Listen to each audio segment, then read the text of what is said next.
हर हर महादेव। जय शिव शंकर। भक्तों आप सभी लोग जानते हैं सावन का माह आने वाला है। हिंदू धर्म में भगवान शिव को समर्पित होता है यह सावन का महीना। 22 जुलाई सोमवार से शुरू हो जाएगा सावन का महीना। सावन महीने का सोमवार बहुत ही महत्वपूर्ण माना जाता है भक्तों, आप सभी को पता होगा। वहीं भक्तों सावन महीने के मंगलवार को भी खास महत्व होता है। यह माता रानी को खुश करने का दिन होता है। यह दिन माता पार्वती को समर्पित होता है। इस दिन महिलाएं मंगला गौरी का व्रत रखती हैं।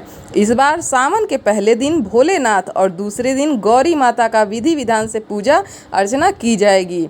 सावन महीना शुरू होने के अगले दिन 23 जुलाई से मंगला गौरी का व्रत शुरू हो जाएगा भक्तों, जिससे माता को प्रसन्न कर सकती हैं सारी स्त्रियां या कुंवारी कन्याएं। इस दिन पहला मंगला व्रत रखा जाएगा 23 जुलाई को। इसके बाद भक्तों दूसरा मंगला गौरी का व्रत 30 जुलाई को रखा जाएगा। दूसरा 6 अगस्त को और चौथा और तीसरा 6 अगस्त को और चौथा अंतिम मंगला गौरी का व्रत 13 अगस्त को मनाया जाएगा भक्तों।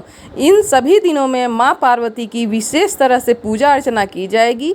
विवाहित महिलाएं अखंड सौभाग्य की कामना के लिए और अविवाहित लड़कियां यानी कुंवारी कन्याएं अपने अच्छे वर की प्राप्ति के लिए यह व्रत रख सकती हैं। तो भक्तों आइए जानते हैं मंगला गौरी व्रत कथा के बारे में। आइए सुनिए। पौराणिक कथा के अनुसार प्राचीन काल में धर्मपाल नाम का एक व्यापारी था, जिसके पास धन की कोई कमी ही नहीं थी। वे स्वयं सभी गुणों से संपन्न थे। वह देवों के देव महादेव के बहुत ही बड़े भक्त थे। बाद में सेठ धर्मपाल का विवाह एक प्रतिभाशाली लड़की से करा दिया गया। हालांकि उनकी शादी के बाद कई सालों तक उनकी कोई भी संतान की प्राप्ति नहीं हुई थी। इससे वह धर्मपाल बहुत ही ज़्यादा चिंतित हो गया। वह सोचने लगा कि यदि उसकी कोई संतान नहीं होगी तो उसके व्यवसाय का उत्तराधिकारी कौन होगा। एक दिन सेठ धर्मपाल की पत्नी ने उन्हें बच्चे के संबंध में किसी बड़े पंडित से संपर्क करने की सलाह दी। अपने पत्नी की सलाह पे वह व्यापारी शहर के सबसे प्रसिद्ध पंडित से मिलने को गया। उस समय गुरु ने व्यापारी दंपति को भगवान शिव और माता पार्वती की पूजा करने की सलाह दी कि आप दोनों माता पार्वती और भगवान भोलेनाथ की पूजा करिए। बाद में व्यापारी की पत्नी ने विधि विधान से भगवान शिव और माता पार्वती की पूजा की। व्यापारी धर्मपाल की पत्नी की भक्ति से माता रानी प्रसन्न होकर एक दिन देवी पार्वती प्रकट हो गईं और बोली कि हे देवी, मैं तुम्हारी भक्ति से अत्यंत प्रसन्न हूँ। जो उपहार चाहो, जो वरदान चाहो वो आज तुम मुझसे मांग लो। तुम्हारी सारी इच्छा अवश्य मैं पूरी करूँगी। उस समय धर्मपाल की पत्नी को संतान चाहिए थी। देवी पार्वती ने उन्हें पुत्र प्राप्ति का आशीर्वाद दे करके अंतर्ध्यान हो गईं। हालांकि वह संतान अल्पायु था। 1 साल के बाद धर्मपाल की पत्नी ने एक बहुत ही सुंदर पुत्र को जन्म दिया।